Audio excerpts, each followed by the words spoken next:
Hi friends, എല്ലാവർക്കും ആൻവിയ കിച്ചണിലേക്ക് സ്വാഗതം. നമ്മളിന്നിവിടെ തയ്യാറാക്കാൻ പോകുന്നത് ഒരു ഐസ്ക്രീമാണ് കേട്ടോ. നമുക്ക് കുട്ടികൾക്ക് കടയിൽ നിന്നൊന്നും മേടിച്ചു കൊടുക്കേണ്ട കാര്യമില്ല. നമുക്കിത് വീട്ടിൽ തന്നെ ഗോതമ്പ് പൊടി വെച്ചിട്ട് നമുക്ക് ഇത് എങ്ങനെ ഉണ്ടാക്കാമെന്ന് നോക്കാം.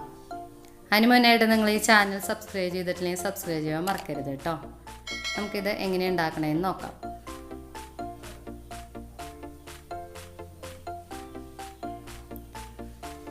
അതിനായിട്ട് ഞാനിവിടെ ഒരു പാൻ അടുപ്പത്ത് വെച്ചിട്ടുണ്ട്. അത് ചൂടായി വന്നിട്ടുണ്ട്. അതിലേക്ക് ഒരു കപ്പ് പാൽ ഒഴിച്ച് കൊടുത്തിട്ടുണ്ട്.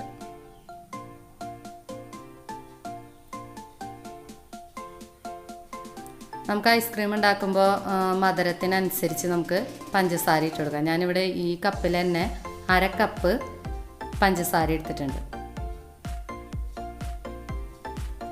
നമുക്ക് ഈ പഞ്ചസാര ഈ പാലിലൊന്ന് യോജിക്കാൻ വേണ്ടി നന്നായി മിക്സ് ചെയ്ത് കൊടുക്കാം. ഈ സമയം കൊണ്ട് നമുക്ക് ഇതിലേക്ക് തയ്യാറാക്കാനുള്ള കൂട്ട് റെഡിയാക്കാം. നമ്മളിവിടെ ഗോതമ്പ് പൊടിയിലാണ് ഐസ്ക്രീം ഉണ്ടാക്കുന്നത്. ഒരു 3 ടീസ്പൂൺ ഗോതമ്പ് പൊടി എടുത്തിട്ടുണ്ട്. അതിലേക്ക് ആവശ്യത്തിന് കുറുകാൻ പാകത്തിന് പാലൊഴിച്ച് കൊടുക്കാം.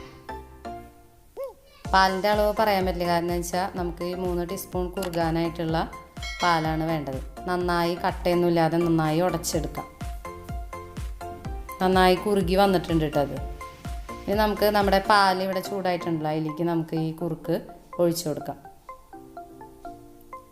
ഇനി തീ ലോ ഫ്ലെയിമിൽ ഇട്ടിട്ട് നല്ല പോലെ ഇളക്കി കൊടുക്കണം കേട്ടോ. അല്ലെങ്കിൽ നമുക്ക് ഗോതമ്പ് പൊടിയുടെ ആ ഒരു മണം പൂവില്ല. അതുകൊണ്ട് നമ്മൾ ചെറുതാക്കി ഇട്ടിട്ട് നല്ല പോലെ ഇളക്കി കൊടുക്കാം.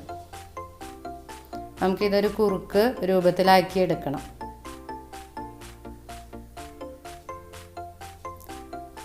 ഇത് നന്നായി കുറുകി വരുന്നുണ്ട്. നന്നായി ഇളക്കി കൊടുക്കാം.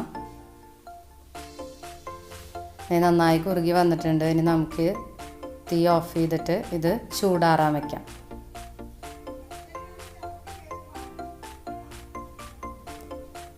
അപ്പോഴേക്കും നമുക്ക് മിക്സിയിൽ ഒരു 4 കഷ്ണം ബട്ടർ ഇട്ടിട്ട് ബട്ടറിൻ്റെ മധുരം ബാലൻസ് ചെയ്യാൻ വേണ്ടിയിട്ട് പഞ്ചസാര ഇടാം. എന്നിട്ട് നമുക്കിത് മിക്സിയിലടിക്കാം. മിക്സിയിലടിച്ചിട്ട് ഞാനിത് ഫ്രീസറിൽ വെച്ചതാണ്. ഫ്രീസറിൽ ഒരു 10 മിനിറ്റ് വെച്ചിട്ടുണ്ട്. ആ ഫ്രീസറിൽ വെച്ച ആ ബട്ടറിലേക്ക് ഈ കുറുക്ക് നമുക്ക് ഒഴിച്ചു കൊടുക്കാം. അതിലേക്ക് നമുക്ക് കുറച്ച് വാനില എസൻസ് ഒഴിച്ചു കൊടുക്കാം, ഒരു ഫ്ലേവറിന് വേണ്ടിയിട്ട്. എന്നിട്ട് നമുക്ക് മിക്സിയിൽ അടിച്ചിട്ട് മിനിറ്റോളം ഞാനിത് മിക്സിയിൽ അടിച്ചിട്ടുണ്ട്.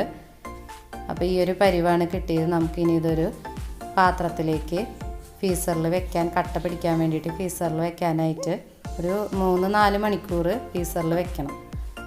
അത് അടച്ച് വെക്കാം. ഇതൊരു 4-5 മണിക്കൂർ കഴിഞ്ഞതാണ്. ഒരു 4.5 മണിക്കൂറായപ്പോഴാണ് ഞാനിത് പെട്ടെന്ന് ഓർത്തത്. ഞാൻ മറന്നുപോയി ഇത് വെച്ചത്. അപ്പോൾ 4.5 മണിക്കൂറായപ്പോൾ ഞാനിത് എടുത്തു. ഇത് ഇങ്ങനൊരു പരിവാണ് കിട്ടിയത്. നമുക്ക് ഇതിൻ്റെ കൂടെ ഫ്രൂട്ട് സലാഡ് പോലെ എല്ലാ ഫ്രൂട്ട്സുകളും ഉപയോഗിക്കാം. ഞാനിവിടെ പൈനാപ്പിൾ മാത്രമാണ് എടുത്തിരിക്കുന്നത്. എല്ലാ ഫ്രൂട്ട്സുകളും ഇതിലേക്ക് ഇട്ട് കഴിഞ്ഞാൽ നല്ല ടേസ്റ്റാണ് കഴിക്കാനായിട്ട്. എല്ലാവരും ഇത് വീട്ടിൽ ട്രൈ ചെയ്ത് നോക്കണം. നമുക്ക് കുട്ടികൾക്കൊന്നും കടയിൽ നിന്ന് മേടിച്ച് കൊടുക്കണ്ട. ഗോതമ്പ് പൊടിയും പാലും ഉണ്ടായി കഴിഞ്ഞാൽ വളരെ സിമ്പിളായിട്ട് നമുക്ക് ഉണ്ടാക്കാൻ പറ്റും. ഈ വീഡിയോ ഇഷ്ടപ്പെട്ടാൽ ലൈക്ക് ചെയ്യാനും ഷെയർ ചെയ്യാനും ഈ ചാനൽ സബ്സ്ക്രൈബ് ചെയ്യാനും മറക്കരുത് കേട്ടോ.